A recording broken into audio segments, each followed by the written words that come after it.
All right, so when you think about the big global power groups, your mind probably jumps to the G7 or maybe BRICS, right?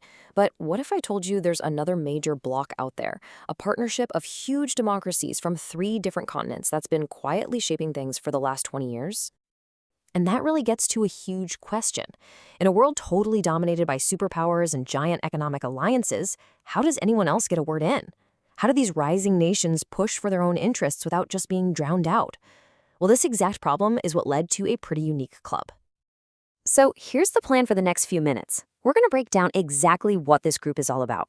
We'll start with what makes it so different, meet the players, and see how it actually works. Then we'll get into the big stuff. What has it really achieved? What's holding it back? And is it about to make a major comeback? Okay, let's kick things off with what makes this group stand out. Because this isn't your typical alliance built on raw economic power or military might. Nope, this one was founded on a set of shared ideas. It's called the IBSA Dialogue Forum. It was born back in 2003, and the name is super simple. It's an acronym for its members: India, Brazil, and South Africa. And that's what makes it so special. You've got three massive, diverse, developing democracies, and each one is from a totally different continent. You just don't see that kind of structure anywhere else. It's one of a kind. So let's properly meet the members. The whole idea behind IBSA is built on this thing called South-South cooperation. And it's a powerful concept. It's about developing nations in the global South working together to solve their own challenges, instead of just relying on the traditional big powers.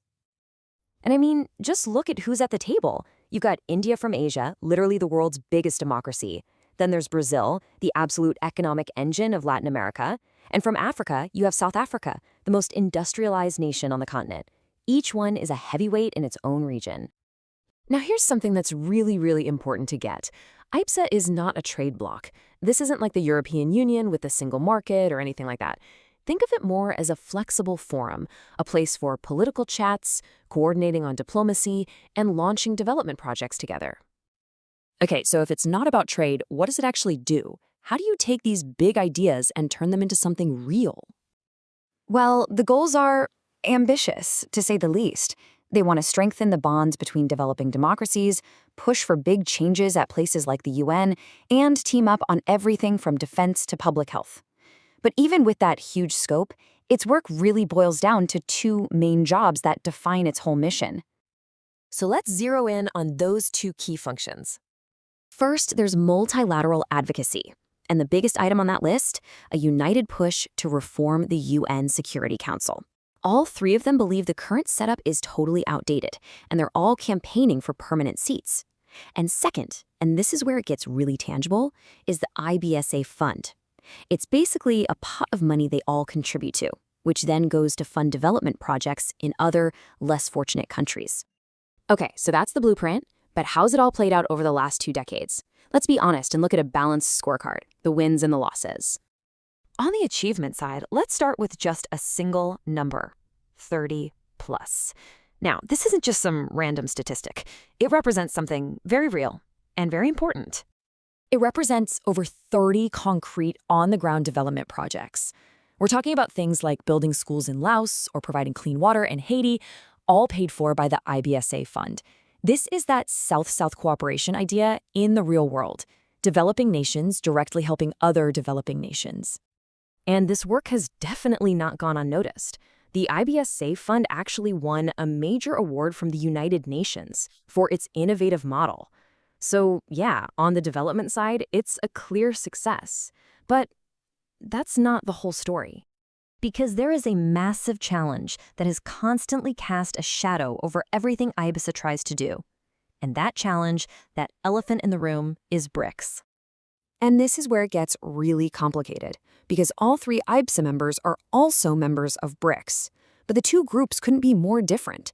IBSA is a club of democracies where the partners are pretty much equals. BRICS, on the other hand, includes authoritarian governments like China and Russia. And let's be real, it's completely dominated by China's economic power. This creates a constant tug of war for attention and resources. And beyond BRICS, IBSA has hit other serious roadblocks. I mean, the members are thousands of miles apart, which makes trade and logistics tough.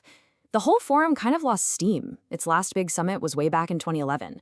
And, internal politics, especially in Brazil and South Africa, often pushed IBSA onto the back burner. So with all those challenges, you might think IBSA's story is pretty much over. But, and this is the interesting part, there's been a real push lately to bring it back to life. So the question is, why now? Well, the answer is all about the world we're living in right now. With the US and China locked in this intense rivalry, a lot of developing countries are desperate to find a way to not pick a side. India especially sees a huge opportunity here to revive IBSA as a third way, a platform for the global south that's actually based on democratic values, and, crucially, one that isn't run by China. And this isn't just about dusting off the old playbook.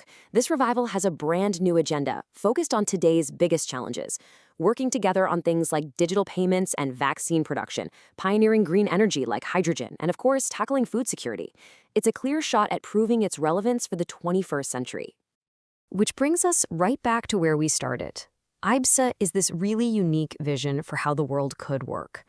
But in a world still defined by giants like the US, China, and even the larger BRICS group, can this democratic trio really carve out its own path? Can it offer a real alternative? Or will it just stay a fascinating idea, always stuck in the shadows? That is the test it faces right now.